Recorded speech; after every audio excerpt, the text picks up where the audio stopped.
Bonjour Christophe, merci d'avoir accepté l'invitation de Radio Darmstadt. Pour commencer, est-ce que vous pouvez nous expliquer ce qu'est la franc-maçonnerie ?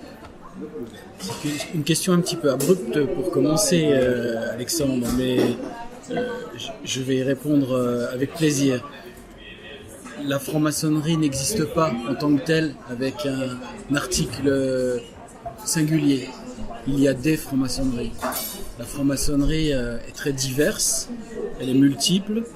En fonction des endroits du monde, elle a des options différentes. Et la franc-maçonnerie dans laquelle je me reconnais, moi, n'est pas obligatoirement la franc-maçonnerie dans laquelle se reconnaîtra un Chilien, un Américain ou un Thaïlandais. D'accord, donc là on peut directement exclure tous ces ragots de complot franc-maçonnique qu'on entend parfois, puisque vous nous dites que donc il y a plusieurs franc-maçonneries, donc il n'y a pas qu'une seule qui en sous-main chercherait à diriger les choses. Absolument, il n'y a pas un mouvement unique, il y a des francs-maçonneries bien sûr qui travaillent selon des canons à peu près identiques. Alors je peux développer, parce que je vous ai répondu un petit peu lapidairement, mais je vais développer tout cela pour vous expliquer qu'en définitive il y a deux grands mouvements dans la franc-maçonnerie internationale.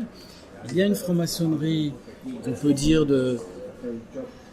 d'obédience plutôt anglo-saxonne, la plus nombreuse dans le monde, qui est une franc-maçonnerie fortement orientée sur le symbolisme, sur la philosophie, sur les rituels qui sont pratiqués.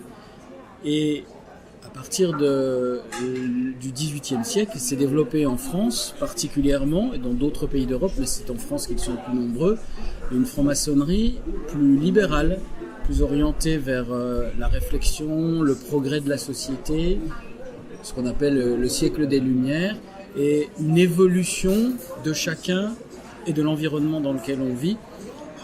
Quelque chose qui est un peu en rupture avec cette franc-maçonnerie anglo-saxonne qui n'a pas pour objet de changer la société.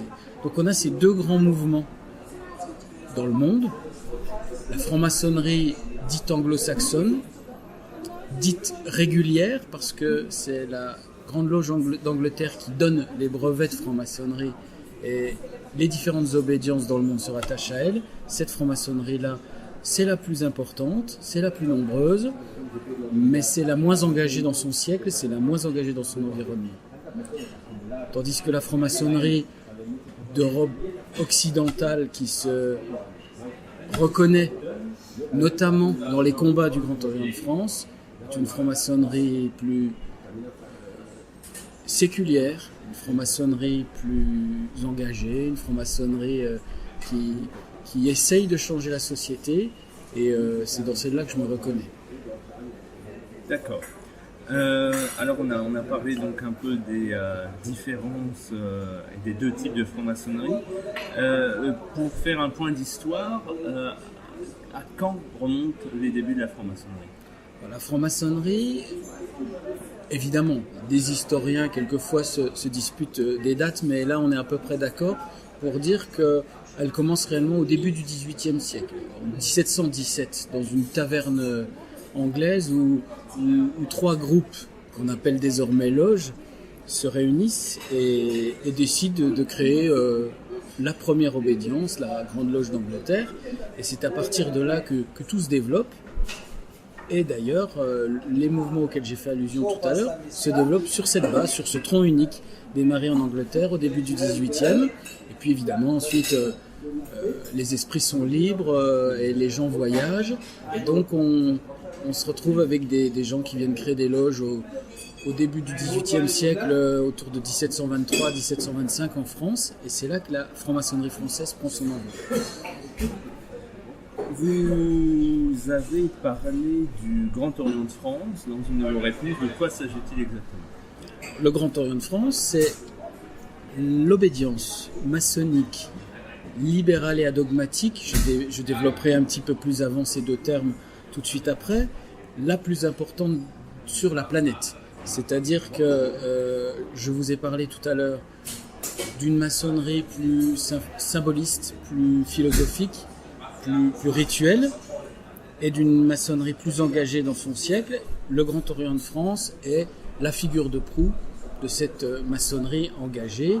Elle compte aujourd'hui 53 000 membres et c'est la plus importante dans le monde qui se reconnaissent dans ces valeurs-là. Et comment devient-on franc-maçon ? Alors pour devenir franc-maçon, ça c'est standard, quelle que soit l'obédience, quel que soit le choix que l'on fait, il y a une rencontre à un moment ou à un autre et qui permet à un impétrant de se voir proposer de rentrer en franc-maçonnerie. Et puis ensuite, on enclenche une démarche qui passe par plusieurs rendez-vous avec le président de la loge et également des enquêtes qui vont être réalisées par 3 membres de la loge qui vont ensuite rédiger un rapport et ce rapport sera anonymement lu à l'ensemble des membres de la loge qui se prononceront et qui voteront l'adhésion ou pas de l'impétrant. Il y a une autre possibilité, bien sûr, c'est de faire une demande, tout simplement, auprès d'une obédience et d'envoyer une lettre en disant voilà, ça m'intéresse, je veux être franc-maçon. À partir de ce moment-là, on en a fait la demande, on rentre dans un dispositif totalement classique, le même que celui que je vous ai indiqué tout à l'heure, avec la lettre qui va être envoyée là où vous vivez, qui va être traitée par une des loges du quartier, de la ville, du bassin de vie dans lequel vous êtes. Alors vous nous avez dit qu'au Grand Orient de France, il y avait un peu plus de 50 000 francs-maçons. En France et dans le monde, il y en a combien ?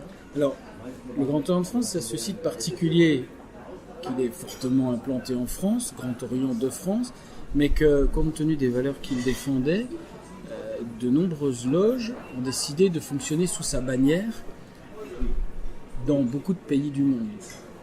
Nous avons d'ailleurs une région dite monde qui est gérée par un conseiller de l'ordre, comme moi je gère ma propre région, et cette région s'étend partout sur tous les continents, Amérique du Nord, Amérique du Sud, Asie, Afrique dans l'Océanie également, avec des loges évidemment.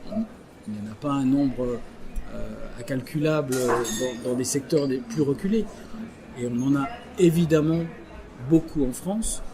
On a 90% qui sont en France, mais nous tenons beaucoup à ces loges de l'étranger qui sont également les fers de lance des valeurs que nous défendons, des valeurs républicaines, de la philosophie des Lumières, de la liberté absolue de conscience dans des pays qui quelquefois ne la pratiquent pas obligatoirement.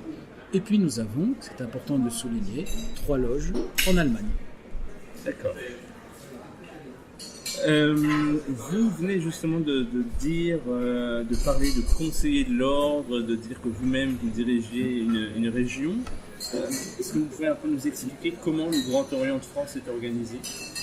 Oui, alors le Grand Orient de France est une association qui fonctionne comme une association organisée sur la base de structures pyramidales avec des unités sur le terrain qui s'appellent des loges, qui sont indépendantes, autonomes, qui vivent leur vie, mais qui se structurent ensuite d'un point de vue régional et puis d'un point de vue national. Alors d'un point de vue régional, les loges d'Allemagne, puisque je parle sur une radio allemande, appartiennent à une grande région qui comprend l'Alsace, la Lorraine et Champagne-Ardenne.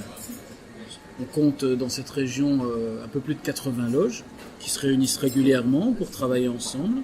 Et évidemment, toutes ces régions, mises bout à bout, accolées, forment le Grand Orient de France national qui est géré par un conseil exécutif de 35 personnes. Ces 35 personnes sont élues dans les régions et pour ma part, j'ai donc été élu dans la région que j'évoquais tout à l'heure.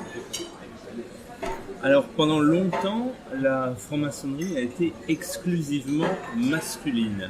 Qu'en est-il aujourd'hui ? Il y a toujours une franc-maçonnerie exclusivement masculine, il y a une franc-maçonnerie exclusivement féminine, il y a une maçonnerie non pas exclusivement mixte, mais en tout cas qui accepte les femmes et les hommes qui font la demande pour y entrer. Le Grand Orient de France a été très longtemps exclusivement masculin, c'est vrai, mais il y a 4 ans, il a pris une option différente en décidant que des femmes ou des hommes pouvaient être initiés en son sein. Et dès lors, il n'y a plus d'objection à ce qu'une femme puisse faire la demande pour rentrer en franc-maçonnerie. Mais il y a des obédiences, y compris libérales, y compris adogmatiques, y compris engagées dans leur siècle, qui continuent à ne vouloir initier que des hommes. C'est le cas de la Grande Loge de France, par exemple, et des obédiences qui, de tout temps, n'initient que des femmes, particulièrement la Grande Loge féminine de France. Alors vous avez mentionné que le Grand Orient de France avait 3 loges en Allemagne. Est-ce que vous pouvez maintenant nous parler des différences entre la franc-maçonnerie en France et la franc-maçonnerie en Allemagne ?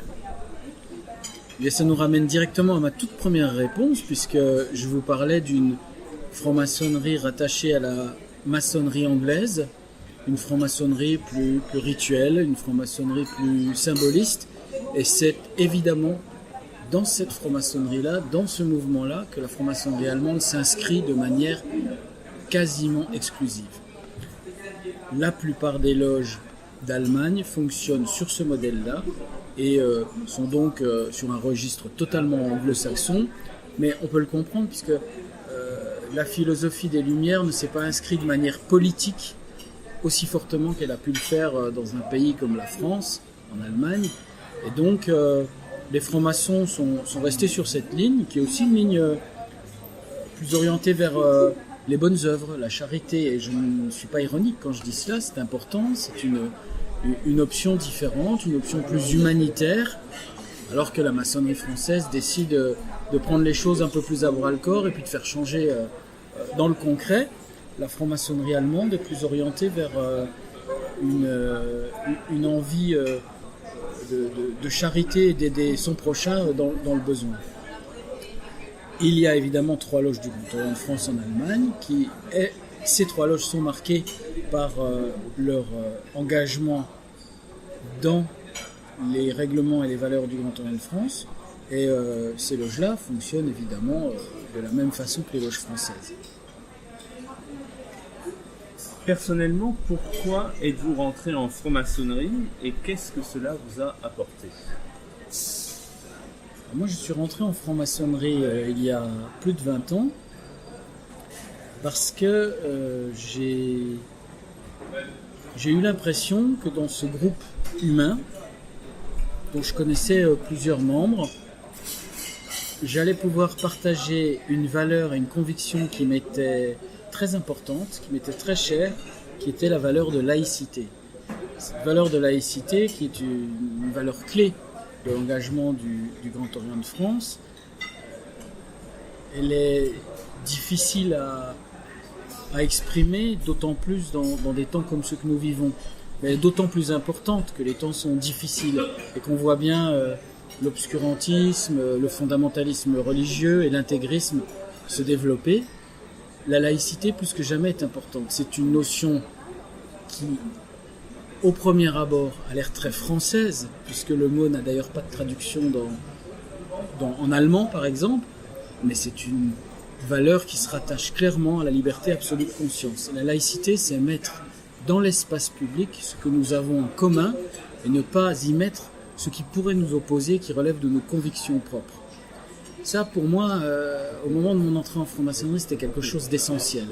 Et j'ai eu envie de prolonger cet engagement personnel que j'avais, cette conviction personnelle que j'avais, en réfléchissant à tout cela avec d'autres qui partageaient ces idées. Mais à l'arrivée, c'est devenu beaucoup plus. C'est devenu un groupe de frères et de sœurs, puis c'est comme ça que les francs-maçons s'appellent entre eux, avec lesquels je puis partager des débats sur tous les sujets de société, avec lesquels je partage également quelque chose d'indescriptible qui s'appelle l'initiation maçonnique, et cela soude.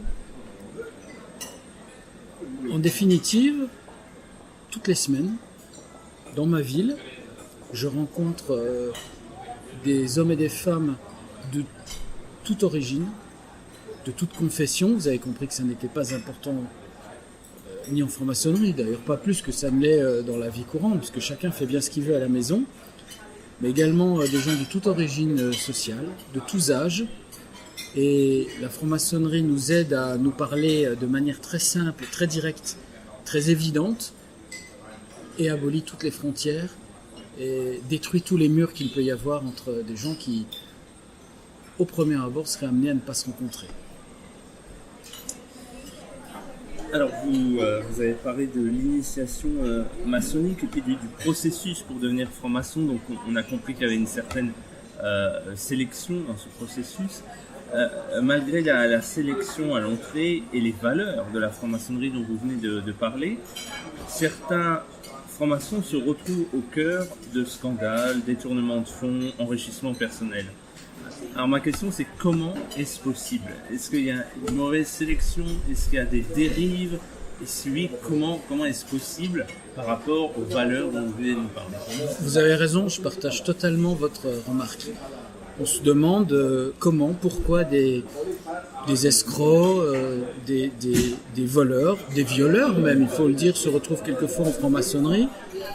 Alors, je vous dirais, avec une formule de franc-maçon, qui dit que chacun doit tailler sa pierre, que tous ne taillent pas leur pierre à la même vitesse. Mais il est vrai que nous aurions dû peut-être détecter ce genre de comportement à l'entrée. Nous ne sommes pas une police parallèle qui fait des enquêtes et qui est capable d'anticiper sur des comportements anti-républicains.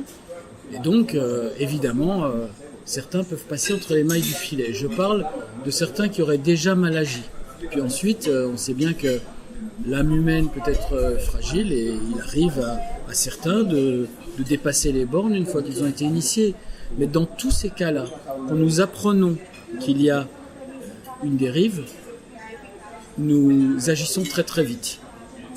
C'est le cas par exemple pour un ancien ministre qui était membre du Grand Orient de France et dès que nous avons su, puisqu'il l'a avoué qu'il avait commis des exactions à titre personnel, a été immédiatement mis à pied, suspendu et peut être radié du Grand Orient de France. Nous ne tolérons aucune dérive de ce type parce que, avant tout, pour être franc-maçon, il faut être en règle avec la loi républicaine de notre pays.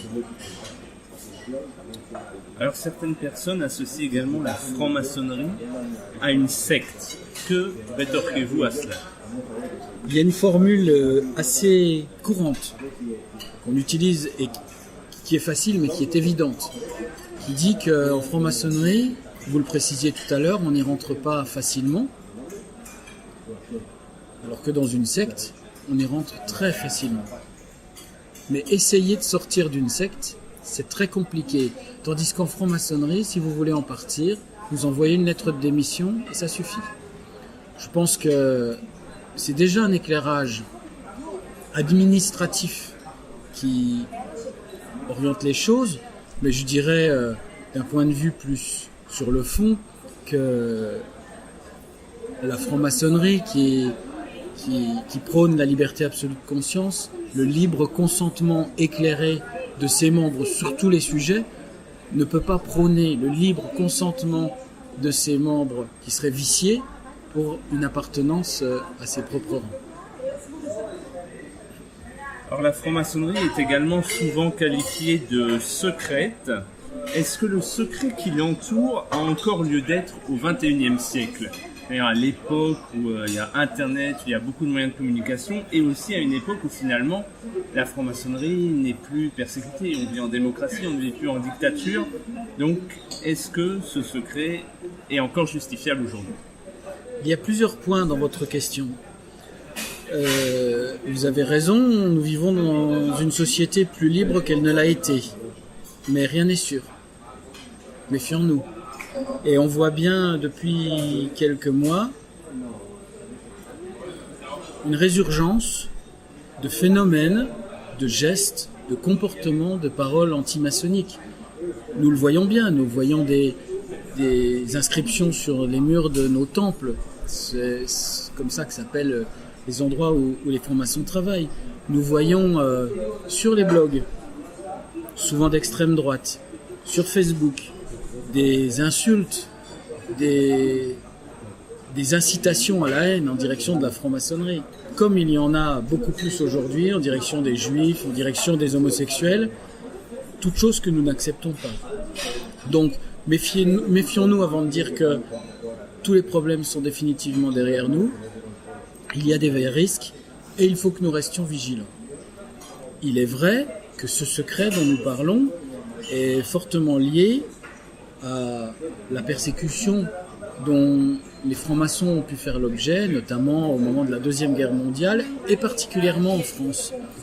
Il y a eu aussi quelques persécutions en Allemagne, mais la France a été, et le régime du maréchal Pétain ont été très durs en direction des francs-maçons. D'ailleurs, Pétain disait un juif n'est jamais responsable de ses origines, mais un franc-maçon est toujours responsable de ses choix. C'est vous dire combien il avait une haine de la franc-maçonnerie. Quant à être secrète, il y a plusieurs courants qui s'affrontent en notre propre sein, puisque on peut décider d'être un maçon qui parle, d'être un maçon qui ne parle pas. Chacun fait ses choix. Ce qui est essentiel, c'est de ne jamais révéler l'appartenance maçonnique de quelqu'un d'autre. Moi, je suis à votre micro, je suis un dirigeant du Grand Orient de France. Il est de mon rôle de m'en ouvrir et puis de pouvoir expliquer ce qu'est la franc-maçonnerie. Je le fais volontiers, je le fais sans peur, mais vous n'aurez aucun nom de ma part pour savoir qui est franc-maçon. Ça, c'est un secret absolu que nous devons garder, ne serait-ce que pour ne jamais être responsable d'avoir causé la perte un jour d'un des membres de notre association. Et puis plusieurs options s'ouvrent. Certains pensent que la franc-maçonnerie doit continuer à travailler à couvert dans les temples pour ne pas être bousculée par l'air du temps, par le bruit du monde, et pour continuer à réfléchir dans la sérénité.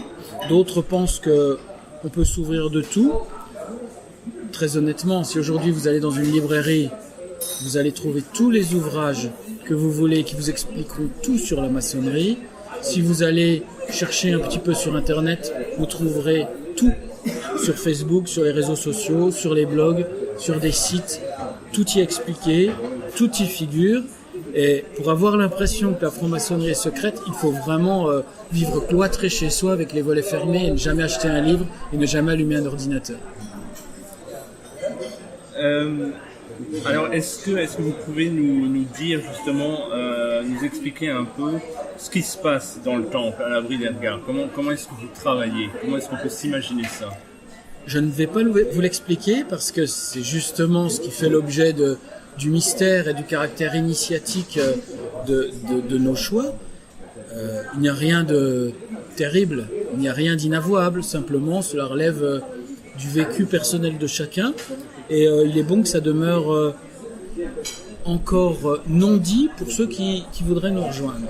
Pour autant, ce que je peux dire, c'est que la franc-maçonnerie telle que je la pratique, c'est une franc-maçonnerie qui offre à ceux qui participent une qualité de débat qui n'existe pas ailleurs. C'est-à-dire que c'est une formule de prise de parole qui apprend à écouter l'autre, qui apprend à se taire et qui apprend à répondre avec la mesure qui est nécessaire lorsqu'on parle les uns les autres d'un sujet sur lequel dans la vie quotidienne on peut très bien s'échauffer. Dans un repas de famille, il y a certains sujets qui peuvent tout à coup opposer des membres d'une même famille. Eh bien nous pratiquons une formule de parole, un mode de discussion qui nous empêche cela. Et c'est tout l'avantage du rituel, c'est-à-dire une mise en condition, une pratique qui est toujours la même dans notre façon de parler, dans notre façon de demander la parole, dans notre façon de nous exprimer.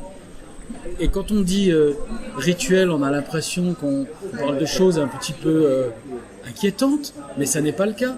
D'ailleurs, je ne sais pas si vous avez des enfants, mais tous les gens qui nous écoutent vont bien voir de quoi je parle.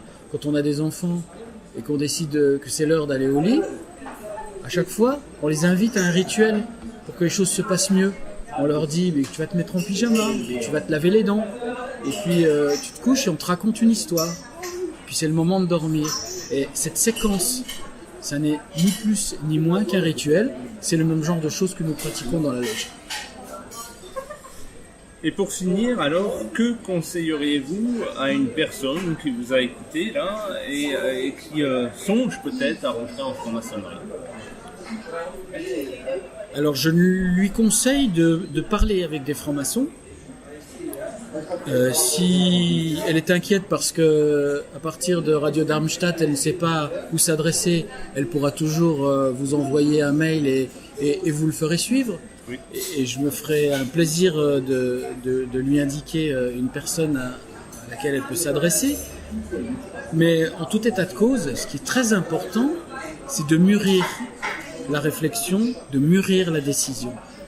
Parce que la franc-maçonnerie, c'est un engagement qui prend du temps, qui coûte de l'argent et qui nécessite une maturité de réflexion. On peut y rentrer à 18 ans, mais il faut y être prêt, simplement parce que on n'y rentre pas comme dans un moulin, parce qu'on n'y rentre pas comme on va au cinéma, parce qu'on n'y rentre pas simplement parce que ça fait bien sur une carte de visite.